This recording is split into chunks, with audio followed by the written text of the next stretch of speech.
Jesus, I ask you to stay. Comfort my worries through the night until day. In the darkness, Lord Jesus, I am the devil's prey. So I beg of you, please just stay, stay. In the morning, my Lord, try as I may, I still need your mercy, I still need your grace. So if you don't mind, sweet Jesus, what do you say? Will you be with me always to my... Hallo julle, baie welkom weer hier saam met my en wanneer toer weer so 'n bietjie hier in die ek sê nie Suid-Kaap nie, maar kom ons sê Hermanus se wêreld. Ons is nou hier so by die hawe. Verlede week het ek met julle gepraat daar by die ander kant by die grot. Nou hier is nou by die hawe. En ek wil graag die volgende gedeelte aan julle gou voorlees en dan gaan ons daaroor praat.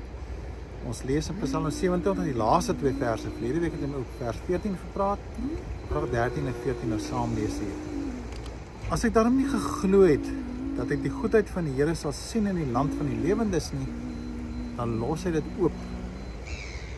Hy gee nie nog 'n vervolg daarop nie, maar net daarna vers 14, dat sy vertrou op die Here wees sterk, 'n goeie moed, ja, vertrou op die Here. En natuurlik, ek het verlede week vir julle ook die 53 vertaling gelees van wag op die Here.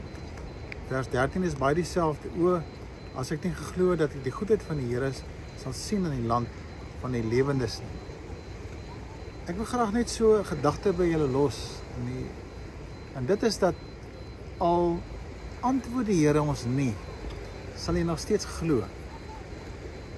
Al bly lank weg met sy antwoorde en die oplossing vir die probleme, sal jy nog steeds glo. En dis eintlik waaroor hierdie Psalm gaan. Al antwoord God my nie, bly ek nog steeds sy kind. Ek raak nie moedeloos nie, ek raak nie kwaad vir God nie, ek gee nie hoop op nie, ek vertrou nog steeds. Want jy sien, ons verhouding met God het nie te doen met wat hy vir my doen nie, maar vir die feit dat ek hom lief het. As God kies om my nie te antwoord nie, dan weet ek, dit is goed vir my, en dan is dit nie vir my 'n probleem nie. Dit maak my ongeduldig en maak my gespanne, en bring angs by my, maar my geloof sal nooit weifel nie, is met die mooi Afrikaanse woord daar. En daarom vra ek dat die Here vir ons vandag sal seën, dat ons nie op prestasie sal let, voordat besluit ek sy kind van die Here nie. Maar my vashou aan die Here gaan oor my liefde vir hom. Al lyk dit asof hy my verlaat het, of hy het my gelos, en ons weet dit gebeur ons nou glad nie, die Here is mos altyd by ons. Maar ons verstand is die probleem. Ons wil ons altyd antwoorde hê, soos Eva wil ons mos nou die antwoorde, ons mos nou verstand gekry. So hoekom moet ek die Here mos nou vertrou? Hierdie gedeelte sê, al sien ek niks rondom my gebeur nie, al voel ek partykeer baie alleen, bly ek nog steeds glo, en daarom gebruik ek daai woord, dat ek as en ware sê, dat die land van die lewendes weer sal sien, en ek bly vertrou op die Here. Mag die Here vir jou seën met daai gedagte, weet nie waarmee worstel jy nie, moenie dat jou verhouding met God afhang, van hoe God vir jou goed is nie, of die antwoorde dat hy jou gee nie. Jou verhouding hang af, hoe lief het jy hom, en hoe het jy gevorder in jou verhouding met wat 'n volwasse verhouding is, wanneer sê Here, ek bly in elk geval by U, al moet ek my lewe verloor, ek bly nog steeds by U. Kom ons bid net saam. En Here, so nog 'n gedagte wat jy vir ons gee, so op 'n Vrydag, so hier in die hawe, daar's mense hier rondom ons. Pragtige dag hier in Hermanus. Maar U ons weet ons Here, U bly altyd in beheer. Maak nie saak wat die weer is nie, maak nie saak wat ons omstandighede is nie. En dikwels Here, weet ek U luister na ons vrae, maar U kan kies wanneer om ons te antwoord. En daarvoor eer ons U. Ons gee al die eer dat U is die herder. As U besluit ons gaan hierdie kant toe, dan gaan ons daar hierdie kant. As U die ander kant toe gaan, dan gaan ons ander kant toe.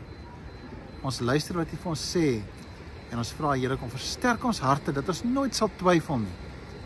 Maar dat dit deur ons gees, deur U gees Here, ons altyd bly versterk sal word, want ons wil U alleen verheerlik. U bly die Vader, die Seun en die Heilige Gees. U is in beheer. En ons het die voorreg om U kinders genoem te kan word. En daarvoor eer ek U. Amen. Amen. is altyd kosbaar om daarop te let. Dr. Rex Matthew het altyd op seminarium vir ons gesê, of dit was genoem rondom hierdie wag op die Here, wat ek verlede week met julle hanteer het.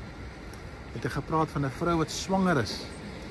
Die vrou wat ongeduldig raak oor haar swangerskap, kan tog nou nie vra dat die kind al op 5 maande gebore word nie, of op 3 maande gebore word, of op 6 maande gebore word nie. Die volle tyd moet uitloop, en dan kom dit in openbaring.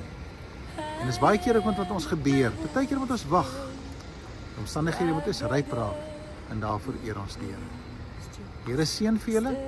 Sy wil is vir ons belangrik. Hy bly altyd vir ons belangrik. Hy is die Vader, die Seun en die Heilige Gees, en hy is goed vir ons. Here seën vir julle. Volgende week weer by mekaar kom, en onthou soos ek maar altyd sê, kom ons wees lief vir die Here, want ons weet hy is lief vir ons. Totsiens. See, I still need your grace. So if you don't mind, sweet Jesus, what do you say? Will you be with me always to my dying day?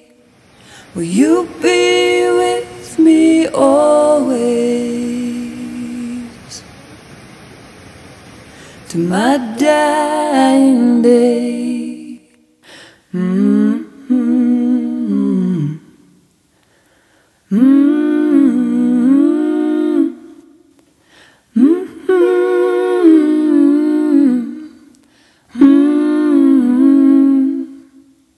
Mm-hmm.